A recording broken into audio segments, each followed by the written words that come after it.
Have you ever wondered why you see so many different prices for oil? It turns out a barrel of crude isn't just, well, a barrel of crude.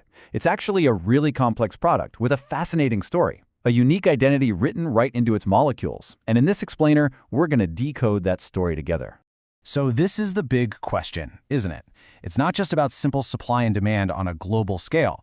The price of any single barrel of oil really depends on a very specific set of characteristics, which we're about to unpack. And to figure this out, we're going to frame it as a journey.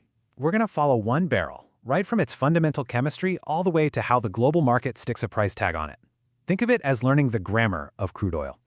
Right. Our journey kicks off at the molecular level. Because before a barrel is anything else, it's a complex chemical cocktail.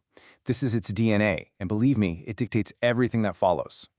You see, crude oil isn't one single thing. It's a huge mix of different hydrocarbon families, and they all have their own properties.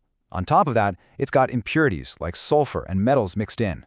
This unique recipe, its molecular skeleton, is what determines both its potential value and, crucially, how difficult and expensive it's going to be for a refinery to process it.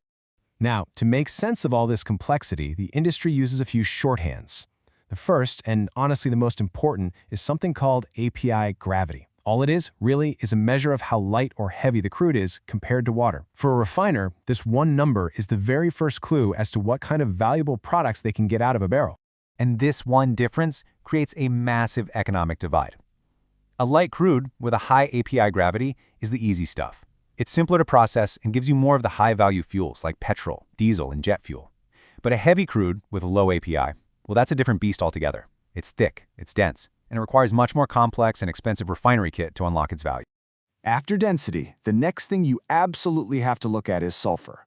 The more sulfur a crude has, the more expensive it is to refine. Simple as that. Getting rid of it uses up a valuable resource called hydrogen, and it wears out these incredibly expensive catalysts, which are just special materials that make chemical reactions happen faster. It all adds significant cost to the whole operation. It really is a major penalty. And sulfur isn't the only problem. You've got other unwanted guests in there, like metals and acids, that can poison those vital catalysts or even start corroding the refinery's equipment. So a barrel with high levels of this nasty stuff is a much harder sell, which limits which refineries can even touch it, and of course, forces the price down. Okay, so we've got the barrel's chemical identity down. But how does a refinery translate that raw DNA into pounds and pence? Well, this is where the economic brain of the operation kicks in, where all that chemistry meets some very hard-nosed profit calculations. Every modern refinery is run by an incredibly powerful bit of software, a kind of economic brain that uses a mathematical process called linear programming, or LP for short. Now don't worry, you don't need to know the maths. You just need to know its one and only goal: to figure out how to make the absolute most money possible from every single barrel of crude that comes through the gates. And here's basically how that brain thinks. First, it analyzes the chemical DNA of the crude oil we've just been talking about. Then, it has to consider the physical limits of its own machinery, what it can and can't do. Third, it has to obey all the strict rules for the final products, like the legal sulfur limit for diesel fuel. And only after all of that does it calculate the perfect path to maximum profit. But this LP isn't magic. It's a total realist. It knows the refinery has physical limits, it knows the final products have non-negotiable legal specs, and, crucially, it has to manage its hydrogen balance. Hydrogen is absolutely essential for upgrading and cleaning the fuel, and if a refinery starts running low, the whole operation gets squeezed. So, our barrel has been analyzed, and a plan has been made. But it still has to get from the well to the refinery, and then from the refinery to the customer. This physical movement is the third critical piece of our puzzle. I love this quote because it really gets to the heart of it. Logistics aren't just about trucks and shits. The entire network of pipelines, tankers, and storage tanks is what allows a price signal in one part of the world to actually have a physical effect in another. Without logistics, price is just a number on a screen. So how do we know if that whole logistical system is under stress? Well, we look at the market's mood, which really has two main settings. You've got contango, which is when future prices are higher. That signals there's a glut of oil and encourages traders to put it into storage. And then there's backwardation, the opposite. Future prices are lower, which screams that the market is tight right now and tells traders to sell from their storage tanks as fast as they can. And the crucial point here is that oil is ultimately priced on a delivered cost basis. The price you pay isn't the price at the wellhead, it's the price after adding the cost of every pipeline fee, every tanker journey, and every port charge. It's these costs that create the price differences between regions that drive the entire global trade in oil.